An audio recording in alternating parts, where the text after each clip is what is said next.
We may all want to have our videos off if we're not speaking.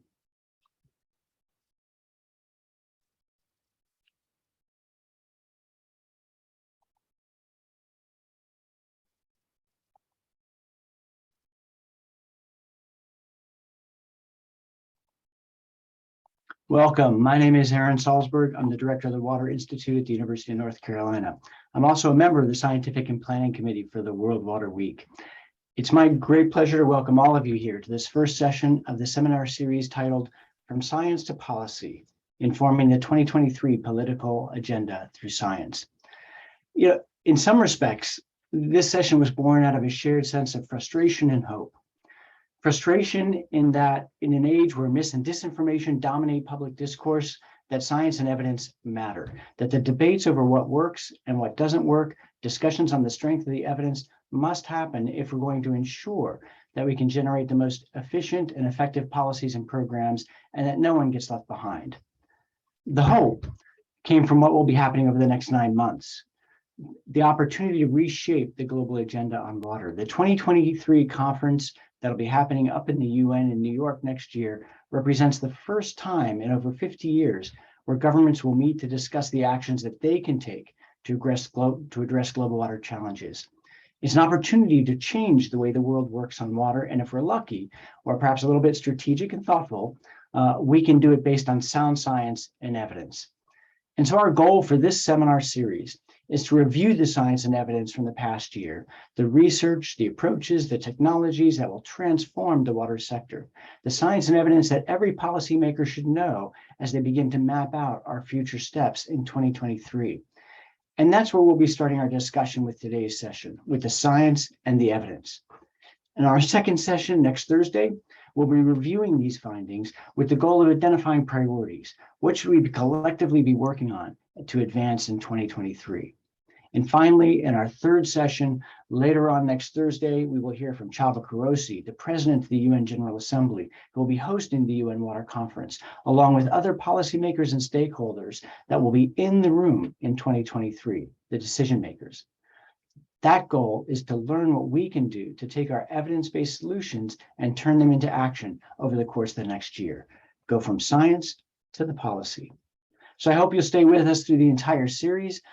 It's now my great pleasure to turn this over to our moderator for this session and fellow member of the Scientific Planning Committee, Alice Aroli, the chief of the hydrology section at UNESCO. Alice, over to you. Thank you, Aaron. It's a real pleasure and an honor also to moderate this session with the participation of high-level scientists. I already promised that I will not do as many moderators do, talking too much, sometimes more than the presenter. So I will remain very modest, and I will try as much as possible to give the floor and the time to our high-level experts to present. Having said that, as Aaron has already said, we are now the possibility to have the discourse about what science is doing and has done for policy making, and this is presented around the three main topics: WASH, the water resource management, and advancing services and observation. And in these three subcomponents of the program, we will have speakers who, with their personal experience, will tell us how this science that has been developed and applied has contributed, can contribute, and should be better communicated in order to have sound science. And of course, there is great science around the world. So I will immediately start with the first component on WASH. I would also like to thank the partners of this session: IWRA, the World Bank, WMO, UNICEF, WHO, IHE Delft, and UN Water. And in particular, for the WASH session, the colleagues of the WaterAid, UNICEF, and WHO. We have a video with three speakers. Of course, for all speakers, I will not read the bios, because if not, we will read to have 1 hour or more to read the full bio. So I already apologize for that. I will be very short.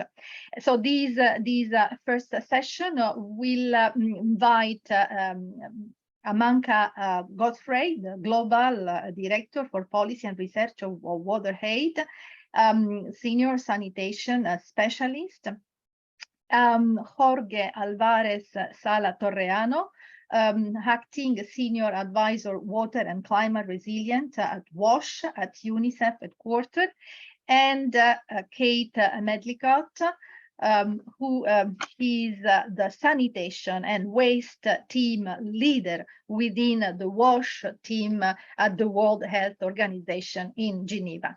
So we can listen to their speeches in the video. Thank you.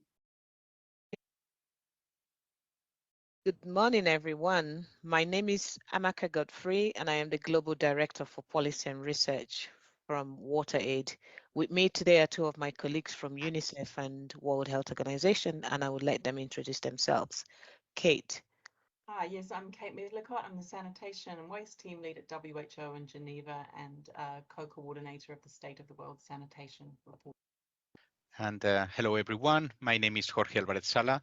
I am the Acting Senior Advisor for Water and Climate Resilient WASH at UNICEF headquarters, and I'm part of the editorial team of the State of Drinking Water report. Thank you, Kate and Jorge. As we know, WASH, water supply, sanitation and hygiene, especially sanitation and hygiene, it's very much in danger of having a very low profile on the upcoming UN 2023 Water Conference. And we all do know that most of us cannot survive without water, especially the communities that are in the less developed countries and the poorer communities. When it comes to conversation about water security in particular, it has to include water, sanitation and hygiene, WASH for short. Because WASH, particularly hygiene practices, they are essential services. As you have seen during the COVID pandemic, it was one of the key services for health and for prosperity. Water also, the lack of WASH also undermines progress on many dimensions, not just for health, but for climate, poverty reduction, education, gender, and all of those. Lack of WASH services makes us more vulnerable to threats such as the climate change, and also makes us more vulnerable to antimicrobial resistance and potentially to the next pandemic. Sanitation, particularly treating waste, fecal waste, is a fundamental component of protecting the freshwater ecosystems. More than half of the SDGs 6.3 of all fecal waste goes back to nature untreated. We cannot have water security for communities and nature without resolving these challenges. Thankfully, we're not starting from the scratch in understanding the next steps to secure WASH services for communities anywhere, thus accelerating water security. Over the past years, there has been some global initiative that have synthesized some of this global evidence from rates of progress, the GMP, the enabling environment needed, GLASS, and what works in practice. These resources there are a few of these resources that I would like to mention. One of them is the State of the World Service for WASH. So the sanitation, State of the World Sanitation was published in 2020. The State of Hygiene was published in 2021. And there is an upcoming State of WASH coming in October 2022. We also have the Lancet Commission on WASH, and on particular relevance for today's discussion, the Water Security for All initiative. Today, we're going to be focusing on key messages from the State of the World series. I recommend that you read these full reports. That is the state of the world sanitation, the state of the world hygiene, and the state of the world water that will be launched in October 2022. Kate and Jorge, I would like to tell us about some of the key messages that this series present from the perspective of water security. Each of these reports have been organized according to the 5 accelerators of the SDG 6 Global Accelerator Framework. So for the discussions today, Jorge, Kate, and myself, we follow those as outlined for these discussions, and they will cover governance, finance, data, capacity, and innovation. Jorge and Kate, let's start with governance. Jorge, I'll start with you. Well, water governance is both a process and an outcome. We can define it as a process involving decision making to determine who gets what water, when and how, and who has the right to water and related services in their benefits, and includes several functions or building blocks that are paramount to water security.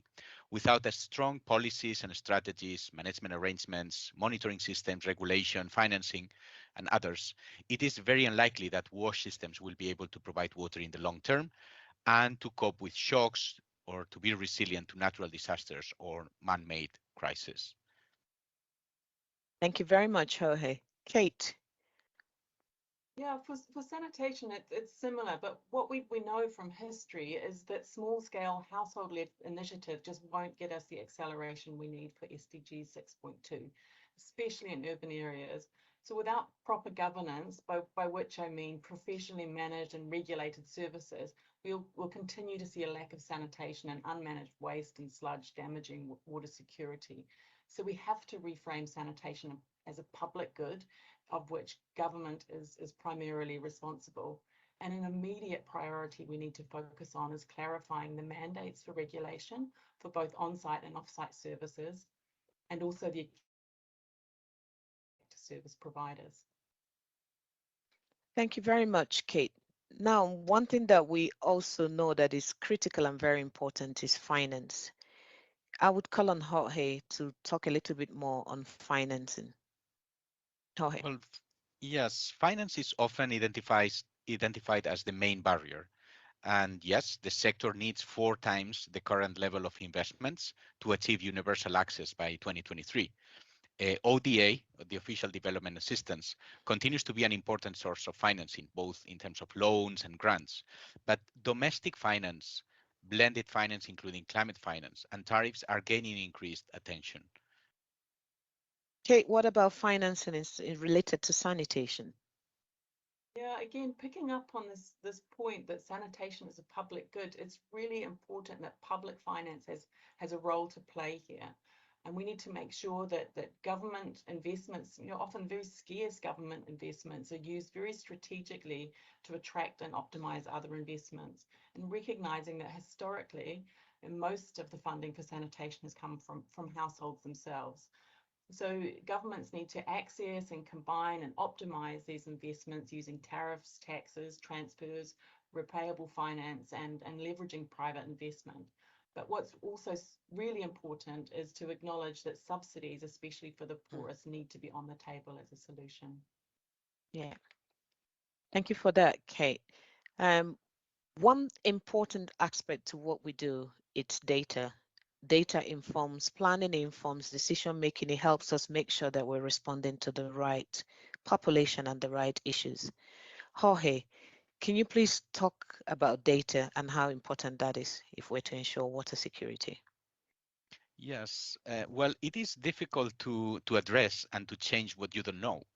Without data and evidence, it is difficult to convince decision makers. And without a robust monitoring system, it is difficult to identify, for instance, those who are left behind. We can see it with the first ever State of Hygiene report, which triggered the Global Hand Hygiene for All initiative, or the first WASH in Healthcare Facilities report, which has contributed to bring attention and commitments from governments across the world. The same applies to drinking water and to the new frontier, I think, in data is how to define harmonized indicators to measure the resilience of water services against, for instance, climate change. Thank you, Jorge. Kate, what about data and sanitation? Yeah, I mean, these challenges are quite similar across sectors. So of course we need, really reliable data to support decision-making and accountability. It should be, high quality government data that allows governments to target investment, monitor progress, and make timely course corrections. And of course, from the local level and data that's disaggregated as much as possible. I think what's specific to sanitation is this data is sorely lacking, especially for on-site sanitation, which, we need to remember about half of the world's population, more in low and middle income countries, use on-site sanitation. So we need to really focus on building these national data systems, as part of the governance objectives as a priority for sanitation.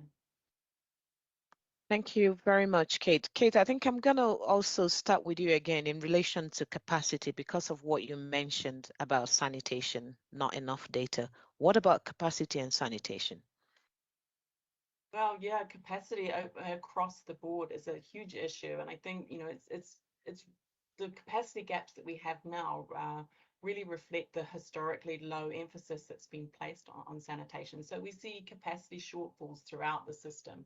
We need a much bigger workforce with better skills, and that's not just on the front line and training, but we're talking about capacity for human resources, for organizational development, for finance, for research, for innovation, all of it, in addition to the traditional skills we know, like engineering and behavior change.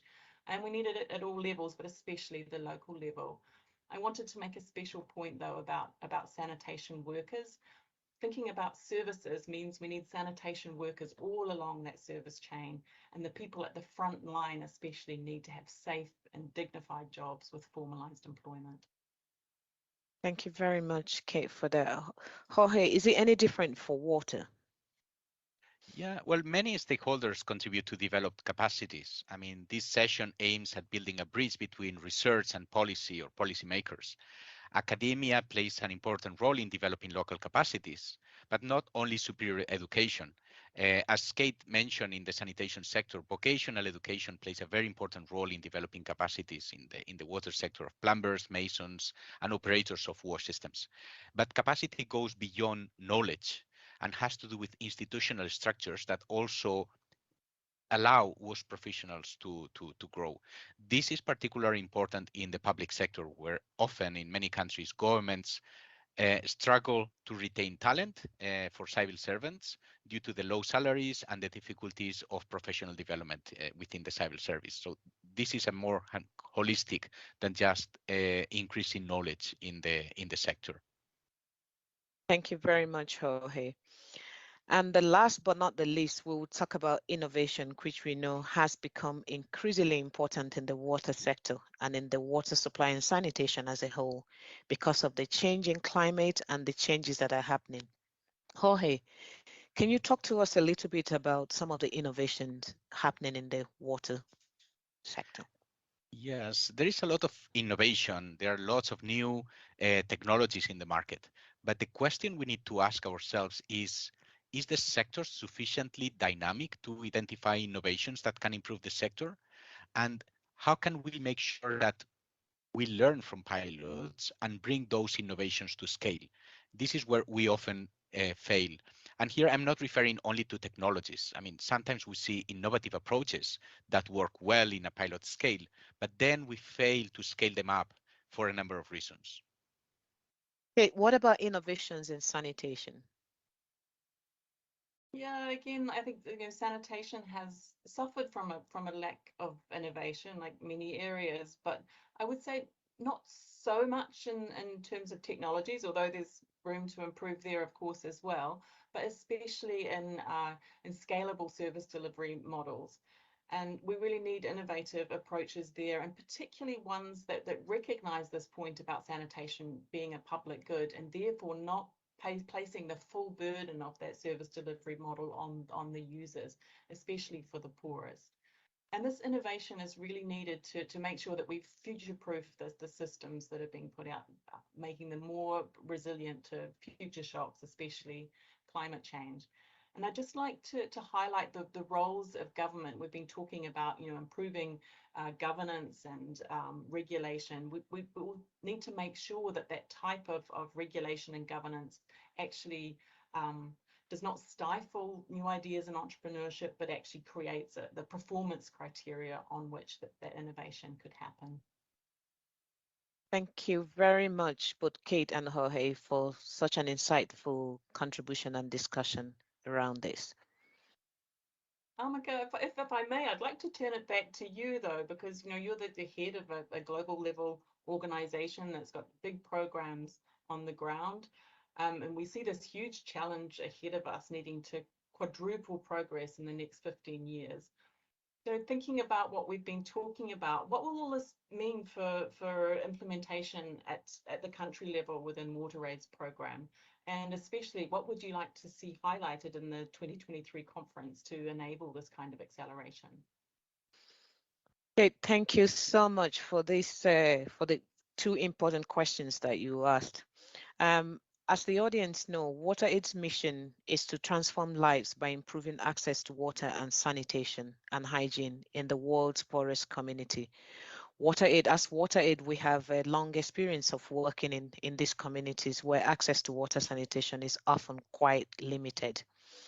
It means that in our work around the world, we think about how to strengthen wash systems to be sustainable and how they can support better water security for the communities where we work. As Jorge and Kate already mentioned, water security, sustainability of wash systems are critical to ensure water security. In WaterAid, it requires a strong wash systems to ensure this water security, as they mentioned. And when we say wash systems, we're talking about the institutions, we're talking about governments, we're talking about service providers, and even the users themselves. And making sure that we have proactive plans that give us early warning systems and easy to access sufficient financing, as both of them mentioned earlier, that can support repairs and restoration when needed. In WaterAid, we have developed some participatory approaches that ensures that everyone that is an end user in the communities are involved in assessing the water systems and therefore determining where it needs to be strengthened. And we call this the wash building blocks. So doing the assessment, we consider a number of things, including climate change, gender inequalities, political realities, and economic and social challenges. Some examples of how we work in the communities or in the various countries. As WaterAid, we typically tap into groundwater. We use groundwater a lot because we believe that groundwater is generally more resilient to climate change than surface water, thereby accelerating water security. Recently, we worked with the British Geological Survey to study where in Africa still has untapped groundwater sources that can strengthen water security. And actually that came out to say that a lot of countries in Africa still have a huge amount of groundwater reserves that we can still tap to strengthen the water security in those countries.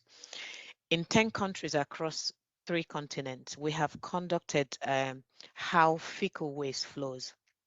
Basically, when people use the toilet, how do fecal waste go to the toilet, to the last place where it ends up?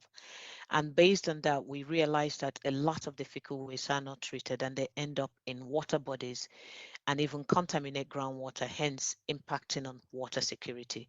So we successfully advocated to both the authorities in the towns and the national level government to take action to prevent this inadequate sanitation that is threatening water security. So as a result of these advocacies, governments ended up with citywide sanitation systems, setting them up to ensure that fecal waste is safely emptied from toilets and transported to the treatment, converted into commercial compost. What would I like to see highlighted in the UN 2023 Water Conference? At the conference, it is absolutely important that WASH is highlighted and prioritized during the discussions, especially emphasizing safely managed sanitation and hygiene. The sustainability of WASH is essential for ensuring water security for the world's poorest. When it comes to WASH systems sustainability, we need to fund it to fix it. In other words, we need to fund the early assessments that can find the most significant gaps to sustainable wash systems and fix those gaps. I would therefore like to implore the international community and national governments to invest in WASH. Thank you very much, Kate. I would call on Jorge to come in and wrap the session for us. Jorge, over to you. Thank you, Maka. Well, I would like to conclude saying first that SDG 6, achieving SDG 6 is achievable. The main barrier is often political will. There are many other barriers, but to achieve water security for all, we need political will. And the UN 2023 conference offers a golden opportunity to position the WASH sector as part of the solution for some of the global challenges. WASH was critical in the COVID-19 pandemic, and water, either too much or too little, is the primary medium through which we feel the effects of climate change. If science is able to convince decision makers of the critical importance of investing in the sector, not only financially, but also with political commitments and stronger governance, if we are able to put WASH as part of the recovery, if we are able to build more resilient services, if we can contribute to water security in the long term. UNICEF launched a Water Security for All initiative last year, which aims at reaching the 1.4 billion people or 450 million children who live in areas affected by high or extremely high water vulnerability. This Water Security for All initiative has 4 components, including access, climate resilient, prevention, and water cooperation for peace and stability. A few points to the participants to contribute to this water security for all and to contribute to spread the reports is, well, first of all, to download the State of series of reports. We are sharing in the chat box the links to those documents. To stay tuned on the 30th of August at the Water Week at 11 a.m. in Stockholm. We are going to have an introduction of the State of Drinking Water report and to get involved in the Water Security for All initiative. So with this, I would like to close this part of the session and to hand it over to the next group on water resources management. Thank you very much, Amaka and Kate, and let's continue the conversation. Thank you very much. Thank you very much.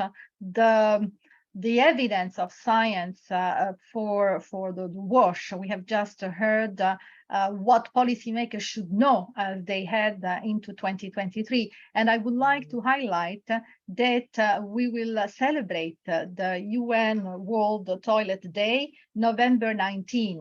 And definitely, I think we have to make all attention to that and bring the right messages to the conference 2023. Now we will go to the water resource management, and I mean the science for policy making with the respect of the water resource management. We have one video with 3 high-level speakers. The first one will be Elaine Burke. She is the global lead for Water Resources Global Solution Group at the World Bank. The second speaker will be Mr. Fadi Komer. Fadi Komer is the former chair of the Intergovernmental Hydrological Program of UNESCO and presently is the vice chair, representing the Arab states. He is currently the director of the Energy, Environment and Water Research Center at the Cyprus Institute, and Mr. Gustavo Saltiel, who is the global lead for water supply and sanitation of the Water Global Practices of the World Bank. The fourth speaker as a presentation will be live, and I will then call Mary Trudeau from the Water Security Project Office at IWRA to talk. But let's go for the video first. Thank you. Hello, everyone. I'm Eileen Burke, Global Lead for Water Resources. I'm sorry I can't be with some of you in person today. But I've been asked to speak for a few minutes about significant research in water resources management that has come out this year with implications on development. And so I want to talk today about trends in freshwater storage, and namely an EME publication by Matthew McCartney, William Rex, Winston Yu, Stephen Ullenbrook, and Rachel von Nutchen about changes in global freshwater storage. This builds on some earlier work that they had done with GWP, a study that came out a few years ago about the growing water storage gap. And what's significant about the study that they did this year, that came out this year, is that they quantified the changes in freshwater storage globally since 1970. And in almost all forms of natural storage, they see a decline in freshwater storage. From Arctic ice sheets to Greenland ice sheets to glaciers to groundwater to wetlands, human activity is interfering directly or indirectly with the natural water storage. And this builds on some earlier work that was also done by George Annandale that was looking at the decline in built water storage worldwide. Now, while the study that I just showed by EME showed that there was an increase in built water storage, George Annandale went one step further to look at beyond the storage capacity on paper of the storage capacity behind dams. He went to look at the actual live water storage capacity and found that from 1980 onwards, there is a reduction in actual built water storage capacity because of the high rates of sedimentation in our reservoir storage. So all of these combine in this earlier report that GWP and EME had done to show this growing water storage gap. At this time in which we have declining supplies of freshwater storage, both natural and built, we are seeing an increase in demand for freshwater storage. And this is for all sorts of reasons. In terms of climate mitigation, we need a large amount of freshwater storage for hydropower production, for storage of energy, to balance the grid, as well to allow for the integration of solar and wind, as well as because a lot of energy, other types of non-clean energy are thirsty. They require water for cooling. But every other aspect of our economy, of our human development, relies on water storage, from disaster risk management to food security, to cities, to providing water for growing populations in mega cities, biodiversity and inclusion. So we have a growing water storage gap at a time when we're going to need it even more because of climate change and population growth. Because of these issues, the World Bank will be coming out with a study later this year looking at how clients, how the countries of the world can invest in water storage, in better managing their water storage as a system, in recognizing natural water storage types that we rely on them and manage them and need to protect them accordingly, and in looking at integrating natural storage types along with hybrid and built water storage types to meet this global demand for water, to meet this growing water storage gap. Just to give you a few highlights from the upcoming presentation, I mentioned already looking at nature-based solutions and recognizing that that natural water storage is our largest current type of water storage, and that we need to protect and manage it accordingly, working at a system scale rather than at a project level, and really looking at the outcomes that storage provide rather than just storage volumes. To make sure that we're getting the most out of our precious storage.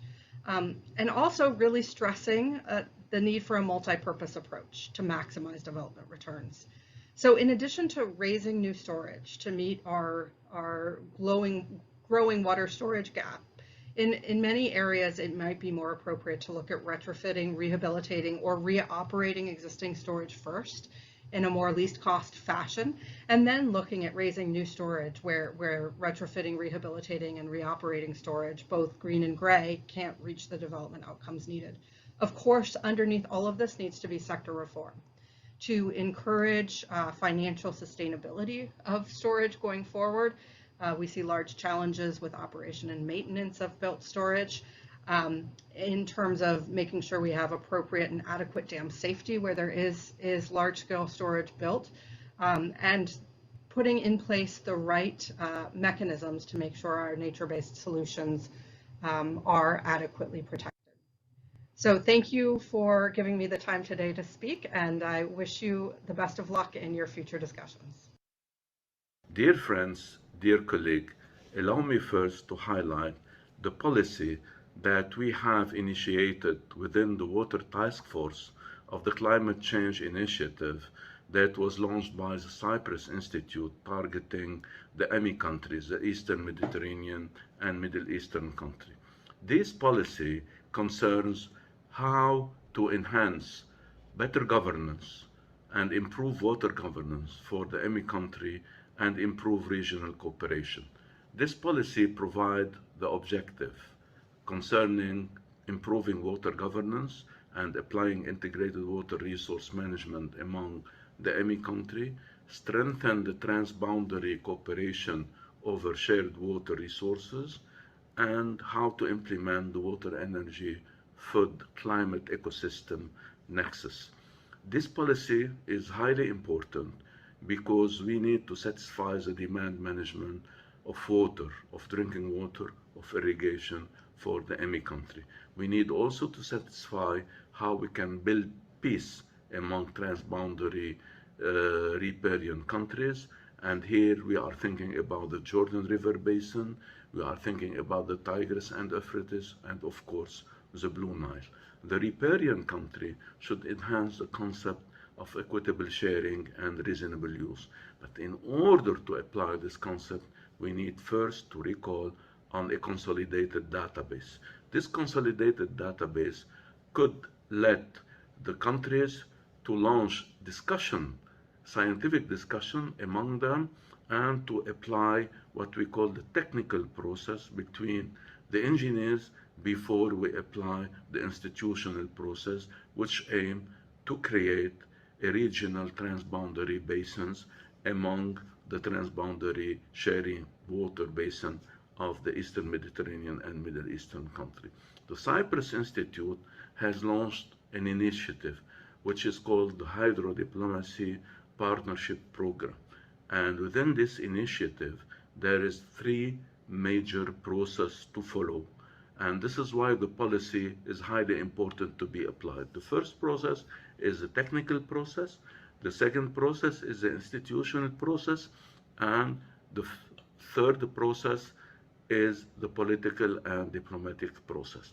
This policy that we have highlighted about improving water governance and improving regional cooperation should be our target for the 5 years to go by the Cyprus Institute. I would advise for all the riparian countries with shared transboundary basin to start looking on platform how to engage discussion among them in order to implement the peace of water, the peace by the hydro diplomacy, and the nexus concept.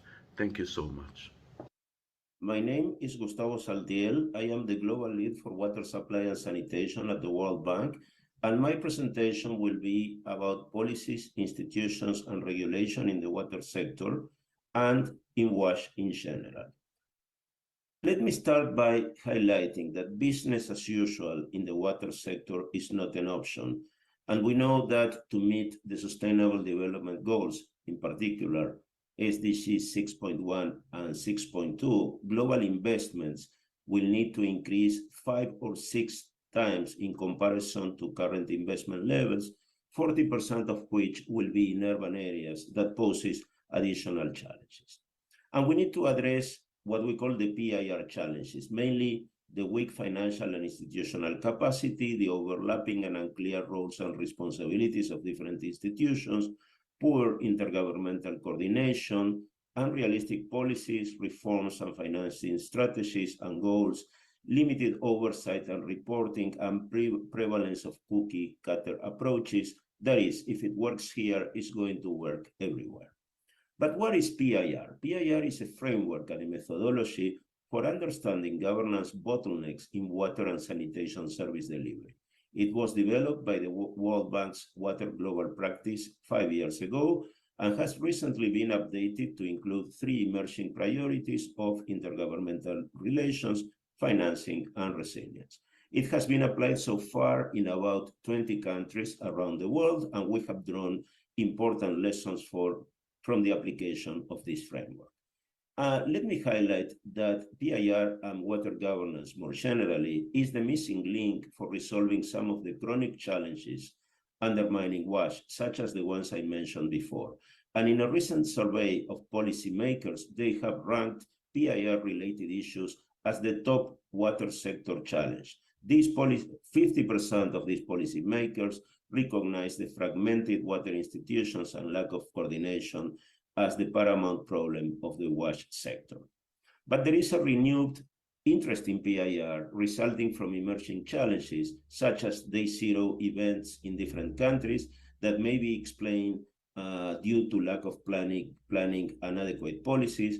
Financial viability of many water utilities is very weak, resulting in underperforming utilities. The COVID-19 pandemic and WASH that highlighted the need for providing services in peri-urban informal areas in different parts of the countries that require integrated approaches and coordination among sectors, and the fact that there are still millions of people without access to water and sanitation, recognizing that investments and infrastructure are not enough and reforms are needed to achieve the Sustainable Development Goals. PIR reforms, should be noted, are long-term in nature and require mechanisms that foster evaluation, learning, and adjustment. And an interesting example is the case of Colombia, that has undertaken important sector reforms over the last 25 years, gradually improving the performance of the sector, that today is very robust, including planning agencies, corporatized utilities at the municipal level, and a world-class regulation, the CRA. So a few key takeaway messages with which I would like to conclude my presentation are the following. 1, technical solutions alone are not sustainable. The reforms require that incentives are embedded in the PIR structures, incentives for service improvement. No one-size-fits-all solutions. We talk now about best fit, not best practice, this idea of the cookie cutter models. Understanding institutional and political economy context is critical. A holistic approach is needed, and that means that changes in one of the spheres, such as policy or institutions or regulation, need to be consistent and supported by the other 2 spheres. And finally, to consider the appropriate local capacity, the human and financial resources, to avoid gaps between de jure and de facto reforms. Thank you very much.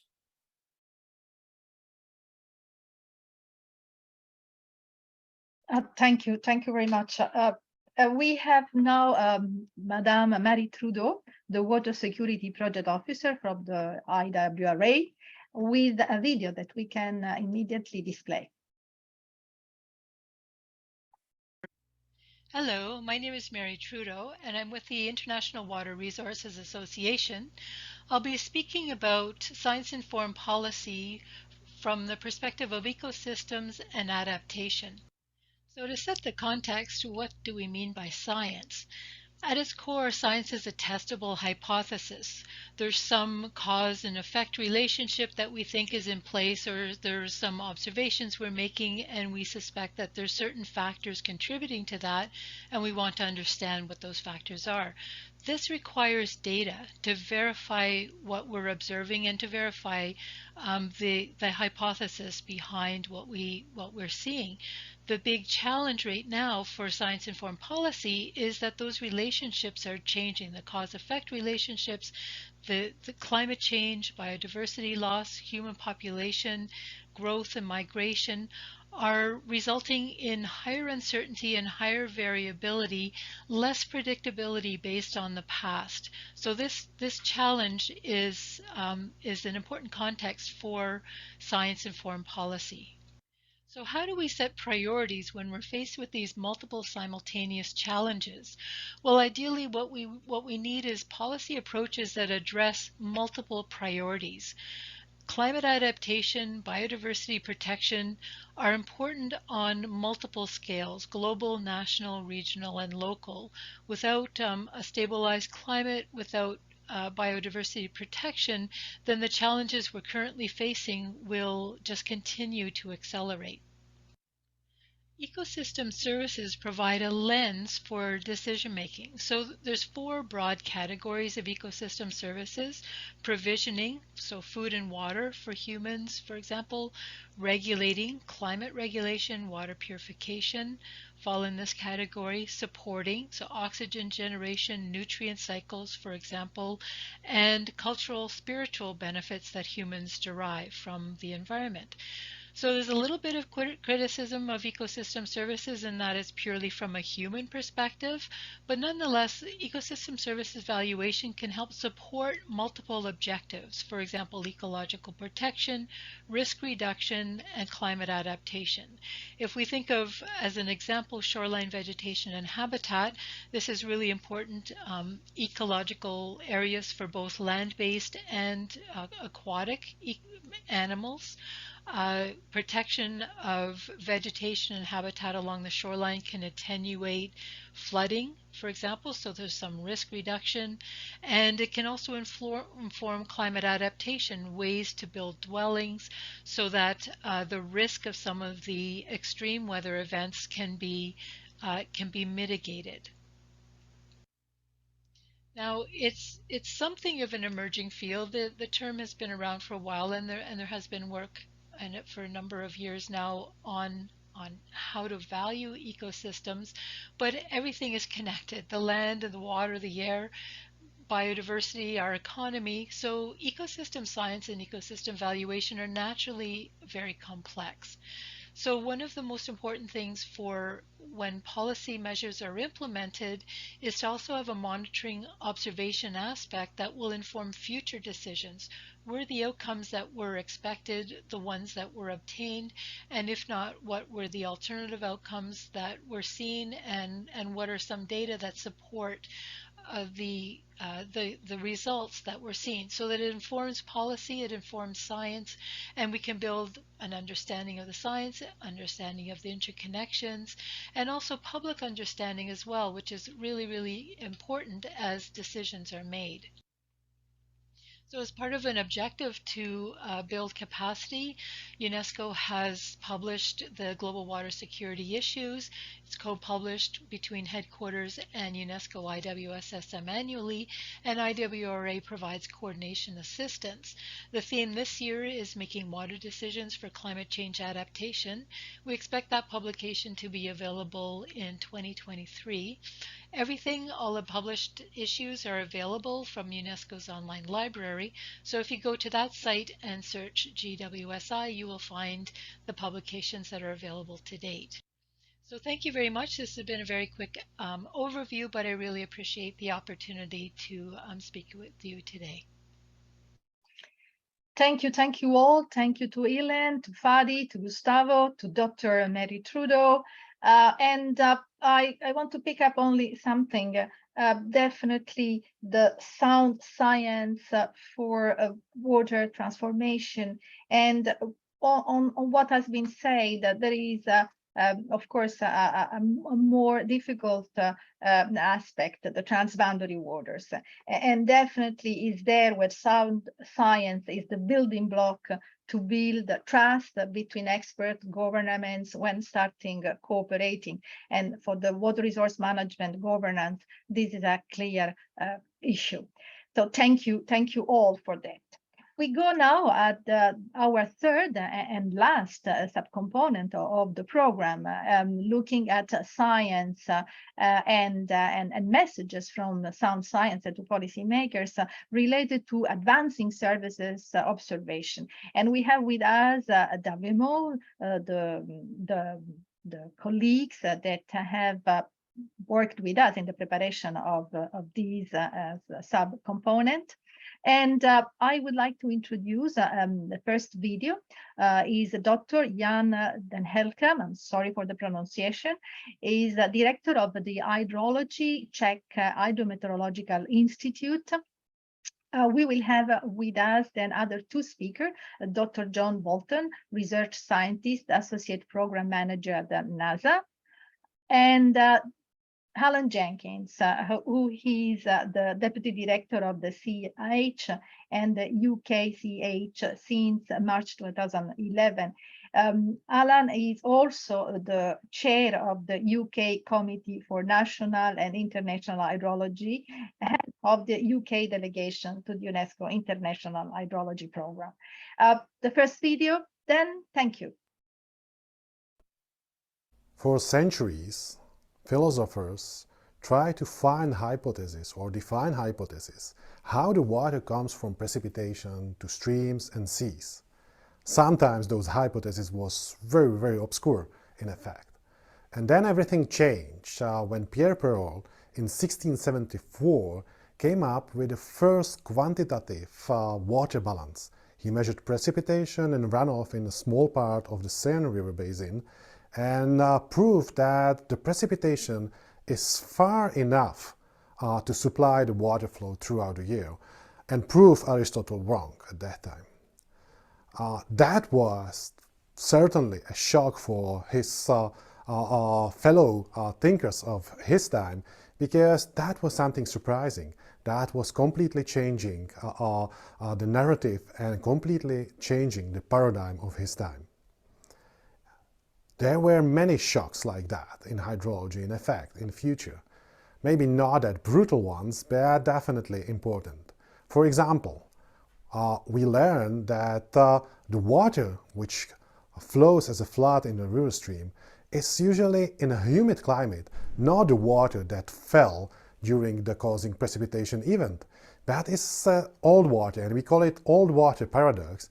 But thanks to measuring isotopes, we know from 1990s that the water in a stream had enough time, like weeks or months, to mix well together before entering the stream.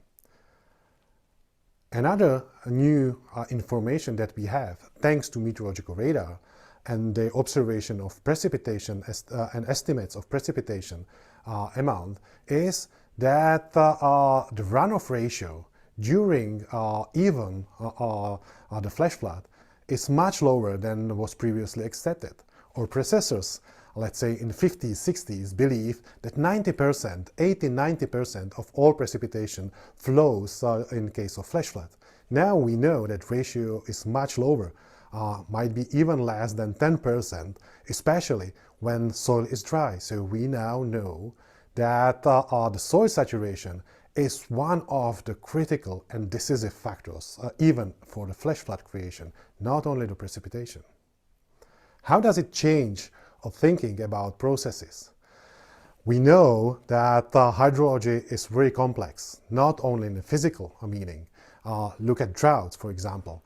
What we learned is that thanks to measuring of groundwater, surface water, and precipitation, we know the hydrological drought is not responding really fast to meteorological drought, but a really severe lack of water is usually a process that takes a couple of years to develop into the extreme events. And that's the case for Europe right now. What we are experiencing in Italy, what we experienced in Central Europe a couple of years ago. Well, that's about physical flow of the water and physical processes. And I'm sure there are many future shocks and findings ahead of us because we don't know the processes completely yet. But even more challenge is in the field of social hydrology. How to react to what we know and how the society and water interacts between each other. So what we have to do? Now we know, for example, that looking at future flood risk, it's not enough to just look at the change of precipitation. We have to account for the whole evapotranspiration balance to get best estimates of what the future changes might be, even for flash floods, for large floods as well. For the droughts, the same.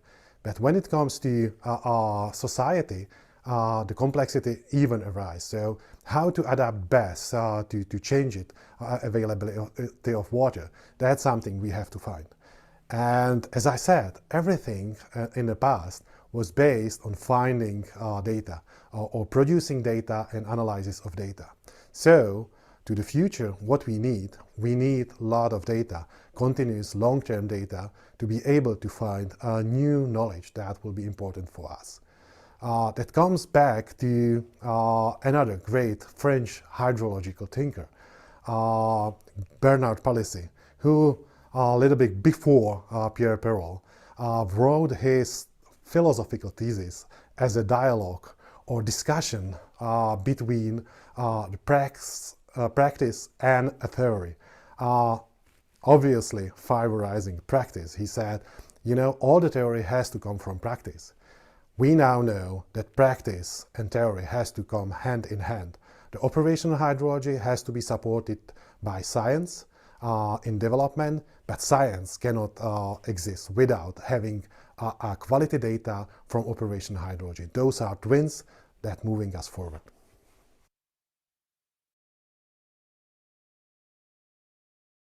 Thank you.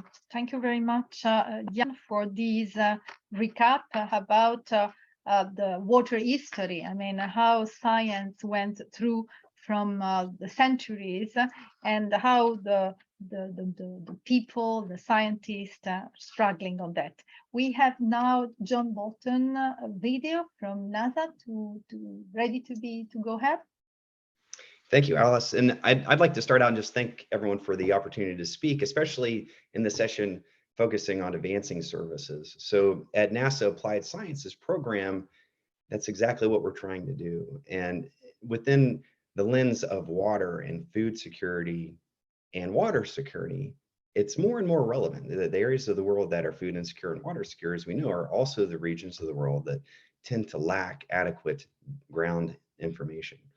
And this is where the value of satellite observations are particularly relevant, and they're being realized most. So within NASA, the year of 2023 is planned to be the year of open science. And why that's important here is because now we have an unprecedented ability to observe the Earth, but more importantly, strategically integrate satellite observations in a meaningful way for an informing decision-making related to water management. In addition, we can strategically blend socioeconomic data.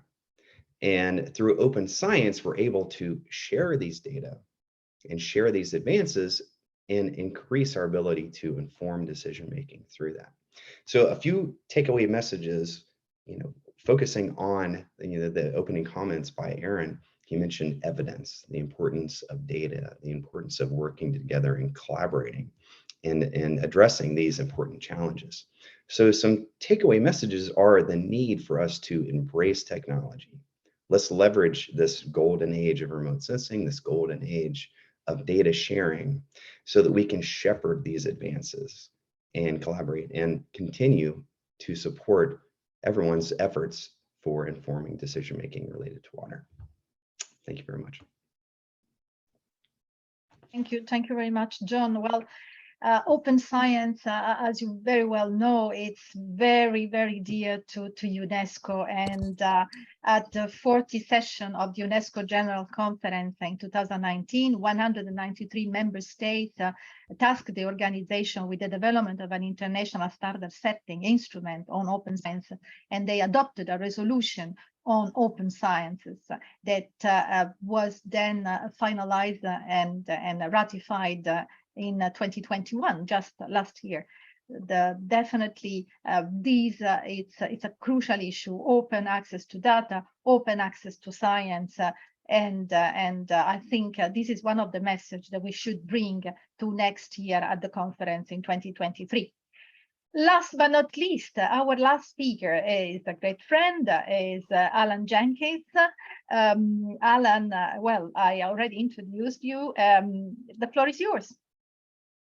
Thank you very much, Alice, and thank you very much for inviting me along. Let me just explain to those of you who don't know me.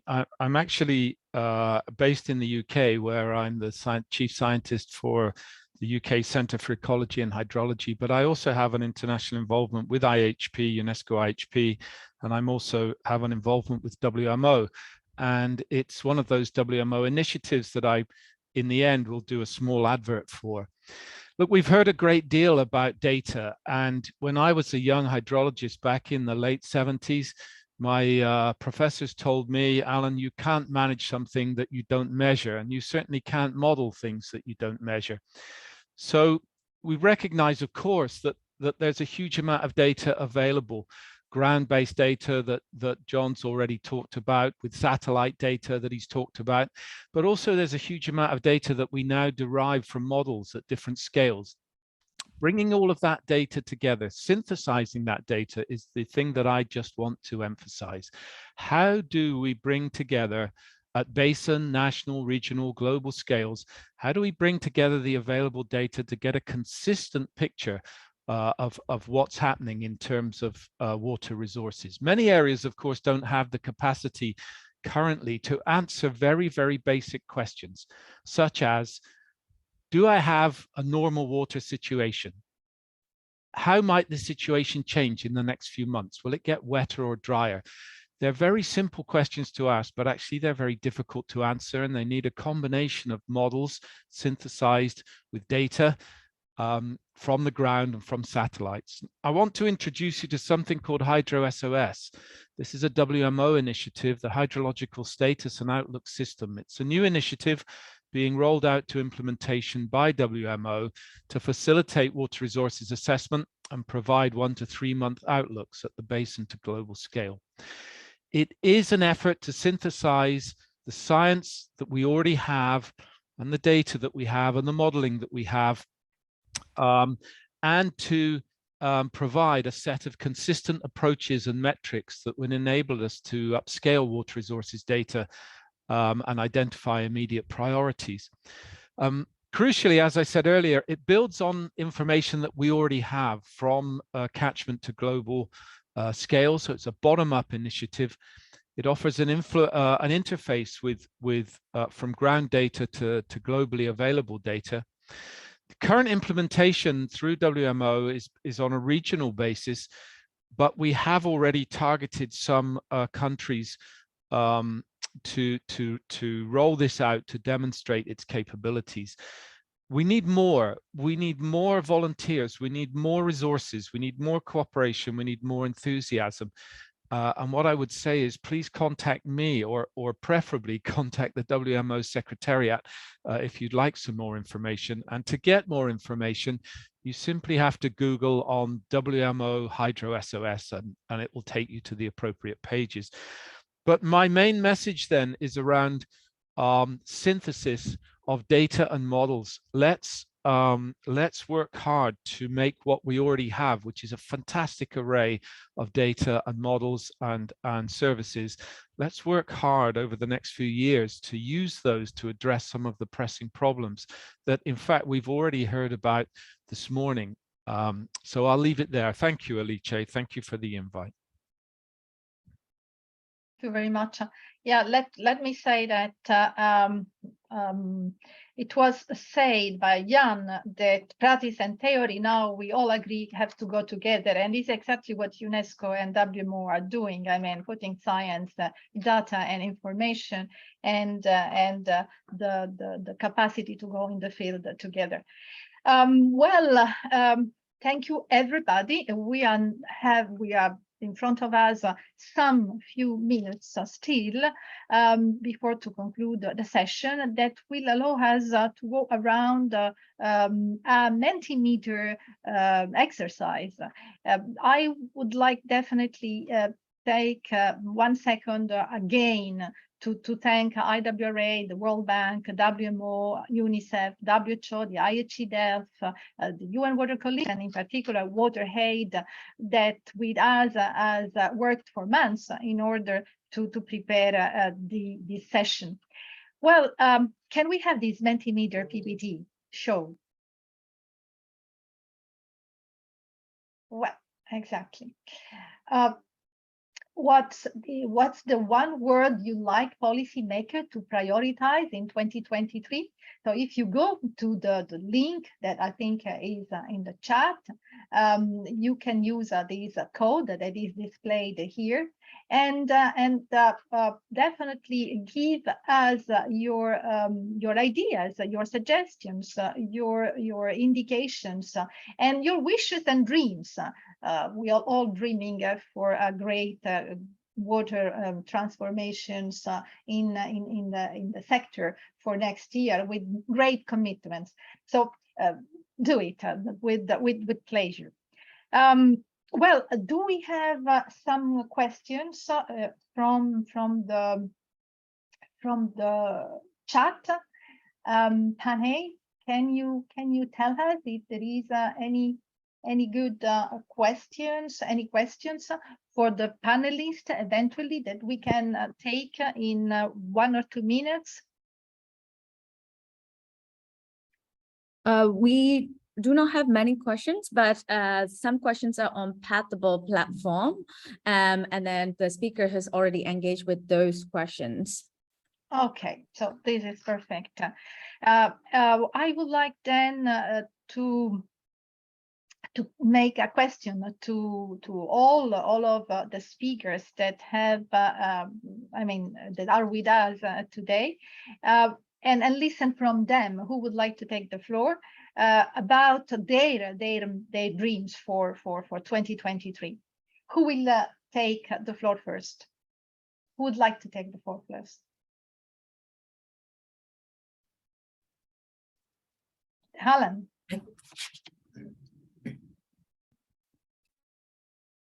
Alan, are you there? Sorry, yes, I'm here, Alice. Yeah. Could you just tell me the question again?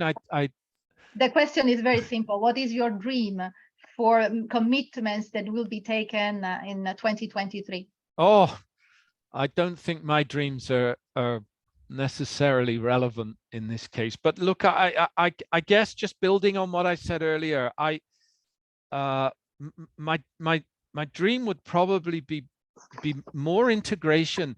All of the things I've heard this morning around WASH, around ecosystem services, around water resources, around international basins.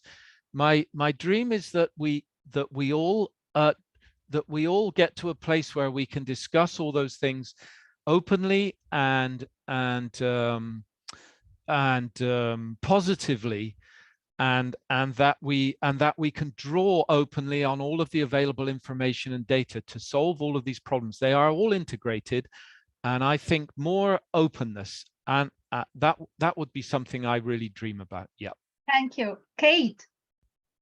Yeah, mine is kind of modest, but so important. I would just love to see a much greater visibility for the whole dirty water side of the water agenda. At the moment, I really feel and fear that we're on track for a 2023 conference that's kind of sanitation and dirty water blind, honestly.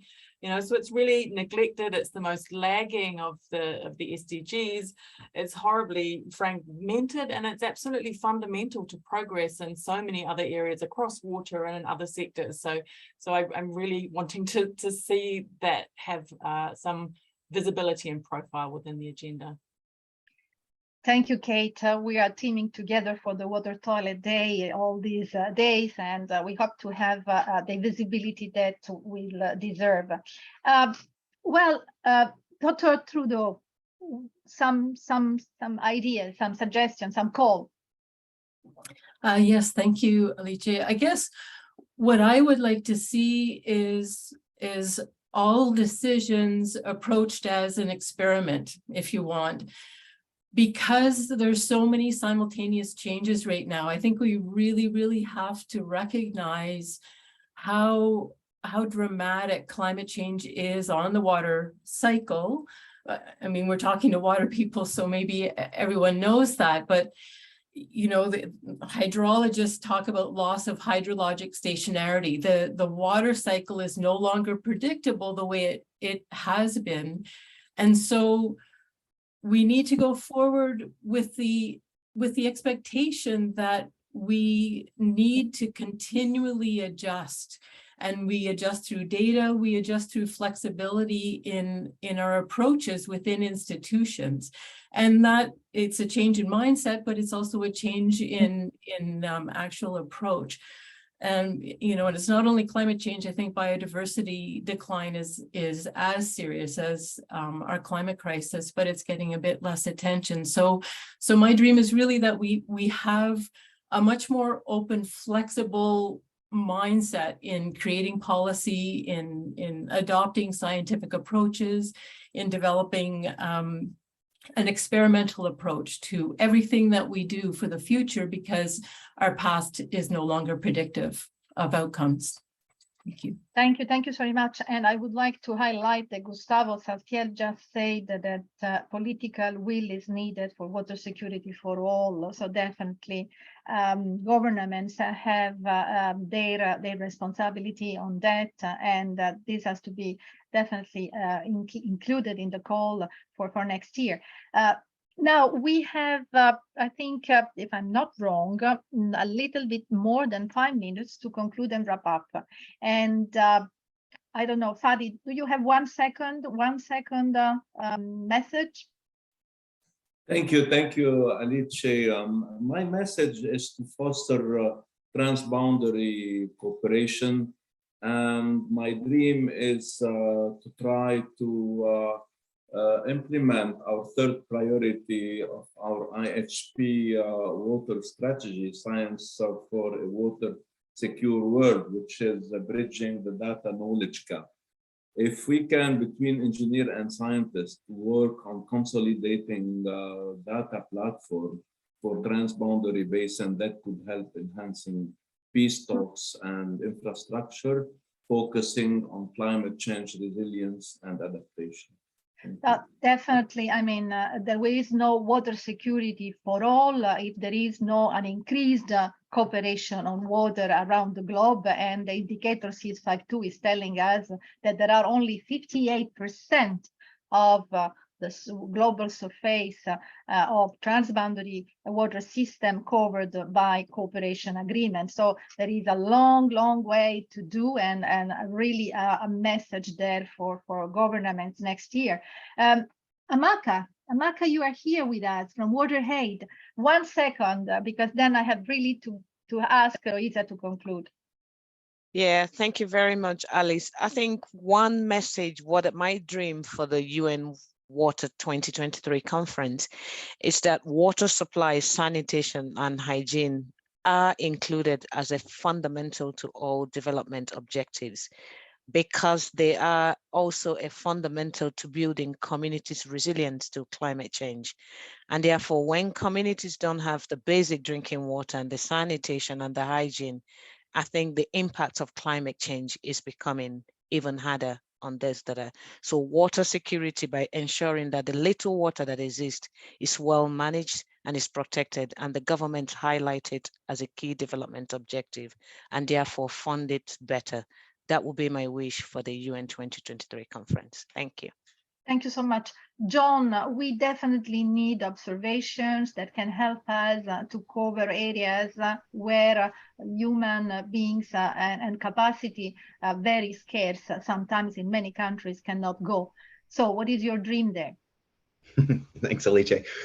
Just to echo the sentiment that's been shared already, I think this idea of addressing water through the lens of transboundary issues. It's very hard to discuss water without discussing climate. And so I'm very encouraged to see the focus on climate and this changing climate being woven through this discussion, because it's really hard to address any kind of solution without thinking of it as a system. This is a system. It's a system of systems. So I'm very encouraged with this idea of collaborating, addressing water needs in important places of the world, and focusing on WASH elements as well. So thank you very much for this opportunity. Thank you to all, and I'm sorry for all the others. I cannot call all, but I would like to call Joisa Dutra, who has worked with me, Aaron, and many of you in the preparation of these sessions. Joisa, the floor is yours. Great moderation, Alici. So just a few takeaways from this amazing discussion. Maybe not the most obvious highlight ones, but it's interesting to complement relevant aspects that were emphasized. Firstly, from the WASH discussion, I heard the importance of deploying well-designed implementation projects to inform policy through science. These projects are essential tools to effectively accelerate access and provision of water services. These tools help bridge the significant finance gap and leverage public funds that are needed but are under stress due to the crisis we have experienced. From the WRM discussion, Eileen Burke presented evidence of declining freshwater storage. The water storage gap is expected to increase due to climate change. This gap illustrates the importance of investing and better managing water storage, which is at the core of the World Bank strategy. Lastly, John Bolton said 2023 is the year of remote sensing. Data is increasingly becoming available and can strategically inform and be blended to socioeconomic data to inform policy. He also spoke about the need to share data, emphasizing the concept of open data.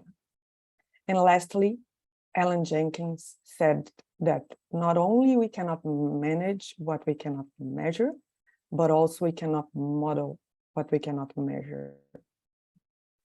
Spoke then about the WMO Hydro SOS initiative and how it may help to make more to use data we already have to address the most pressing problems we face. What is next? Session 2 will take place in person in Stockholm on the 1st of September.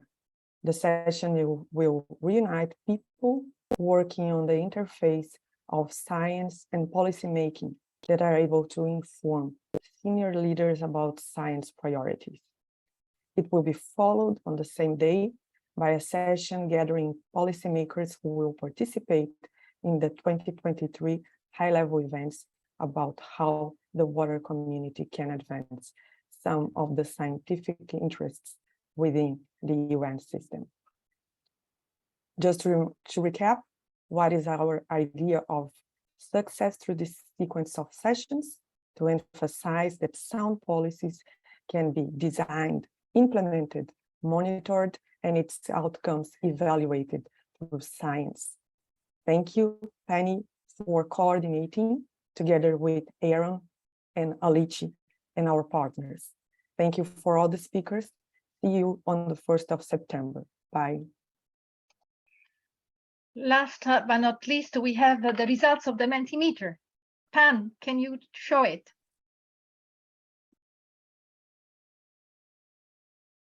Pan Hay? No.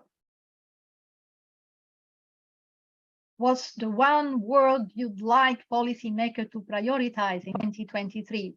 Well, collaboration, sanitation, WASH, financing, groundwater, marginalized people, implementation, impact, data quality, equity.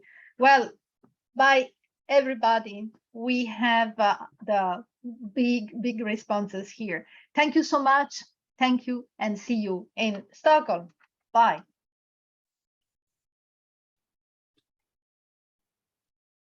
Thank you very much. Bye-bye.